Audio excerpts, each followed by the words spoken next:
Part 80 के start में यी येन नीली को बताती है कि 20 साल बहुत कम है क्योंकि हमें उस पावर को समझने में कम से कम 50 से 60 साल लग गए। इसके साथ साथ यी येन उसे ये भी बताती है कि अगर तुमने लॉ पावर को कल्टीवेट करना है तो ये सबसे बेस्ट टाइम है क्योंकि इस वक्त लॉ पावर की शक्तियाँ बहुत कमज़ोर हैं।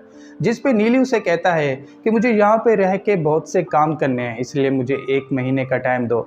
ये सुनते ही यी येन नीली की बात पे राज़ी हो जाती है। अब नीली अपने मन ही मन में सोचता है कि जब मैंने अपनी पिछली ज़िंदगी में कल्टीवेशन की थी तो वो मेथड बहुत डिफरेंट था और इस लॉ पावर से ज़रा भी नहीं मिलता, लेकिन इस लॉ पावर की शक्तियाँ बहुत अनोखी हैं, इसलिए मुझे यकीन है कि इन्हें कल्टीवेट करने में 20 साल नहीं लगेंगे।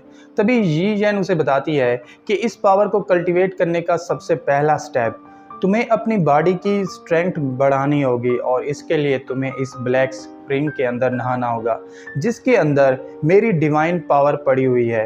अब जैसे ही तुम इस ब्लैक स्प्रिंग में नहाओगे तो तुम्हारी पावर्स इंक्रीज़ होना शुरू हो जाएंगी और अगर तुमने ऐसा ना किया तो तुम लॉ पावर के सामने टिक नहीं पाओगे, यानी तुम्हारी वहीं पे डेथ हो जाएगी।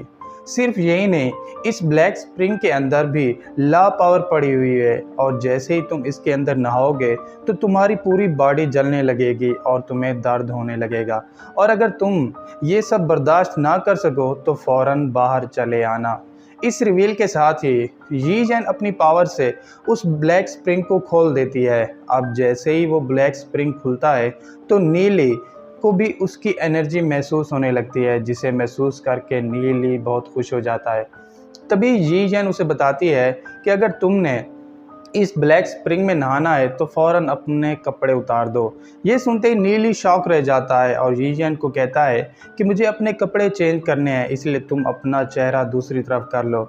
जिस पे यी येन भी शॉक रह जाती है और कहती है कि तुम तो अभी बच्चे हो, लेकिन फिर भी मैं तुम्हारी तरफ नहीं देखूंगी। ये सुनते ही नीली अपने कपड़े उतार देता है और ब्लैक स्प्रिंग में डुबकी लगा देता है। अब जैसे ही नीली उस ब्लैक स्प्रिंग के अंदर जाता है तो उसे लॉ पावर की एनर्जी महसूस होने लगती है। ये देख के नीली अपनी सोल पावर को कल्टीवेट कर देता है और उसकी मदद से लॉ पावर को ऑब्जर्व करने लगता है। हालांकि लॉ पावर से नीली की बॉडी जलने लगती है मगर फिर भी वो हार नहीं मानता और लॉ पावर को ऑब्जर्व करने में लगा रहता है। ये देख के यी येन शॉक रह जाती है और रिवील करती है कि मैं एक स्पिरिट हूँ जो आसानी से किसी भी इंसान की पावर्स और कल्टीवेशन को देख सकती है, मगर नीली वो पहला इंसान है जिसके बारे में मुझे कुछ भी नहीं पता चल रहा। सिर्फ यही नहीं, आज तक इस दुनिया में ऐसा कोई भी नहीं आया जिसने मेरी लॉ पावर्स को ऑब्जर्व किया हो, लेकिन तुम वो पहले इंसान हो जो अभी तक मेरी पावर्स को ऑब्जर्व कर रहा है। क्योंकि ब्लैक स्प्रिंग में लॉ पावर थी जो कि इतनी स्ट्रॉन्ग थी कि कोई भी इंसान उसे बर्दाश्त नहीं कर सकता था, मगर नीली आराम से उसे ऑब्जर्व कर रहा होता है। इसलिए ये देख के यी येन शॉक रह जाती है और इसके साथ साथ खुश भी होने लगती है। तभी लॉ पावर की एनर्जी ऑब्जर्व करने से नीली की सोल रेल्म पावर की बाउंड्री बढ़ने लगती है, यानी अब उसके अंदर पावर्स को ऑब्जर्व करने की कैपेसिटी बढ़ जाती है। सिर्फ यही नहीं, लॉ पावर मिलने से नीली की पावर और ज़्यादा इंक्रीज़ हो जाती है, यानी वो थोड़े ही समय में गोल्डन गर्ल स्टार लेवल तक पहुंच जाता है। क्योंकि नीली बहुत ज़्यादा लॉ पावर ऑब्जर्व कर रहा था और उसकी कल्टीवेशन गोल्ड लेवल तक पहुंच चुकी थी, इसलिए ये देख के यी येन शॉक रह जाती है। तभी नीली ब्लैक स्प्रिंग की सभी लॉ पावर को ऑब्जर्व कर लेता है, जिसे देख के यी येन और ज़्यादा शॉक रह जाती है।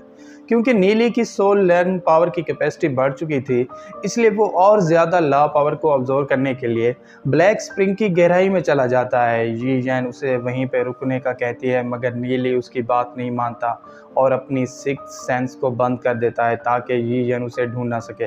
तभी नीली ब्लैक स्प्रिंग की गहराई में पहुंच जाता है जहां पे लॉ पावर की एनर्जी पड़ी होती है और इसके साथ ही पार्ट 80 यहीं पे एंड हो जाता है। तो दोस्तों, अगर आपको पार्ट 80 की एक्सप्लेनेशन अच्छी लगी हो तो चैनल को सब्सक्राइब और वीडियो को लाइक ज़रूर कीजिएगा। और अगर आप चाहते हैं कि मैं आगे के एपिसोड्स को भी एक्सप्लेन करूं तो कमेंट करके ज़रूर बताइएगा। Thank you.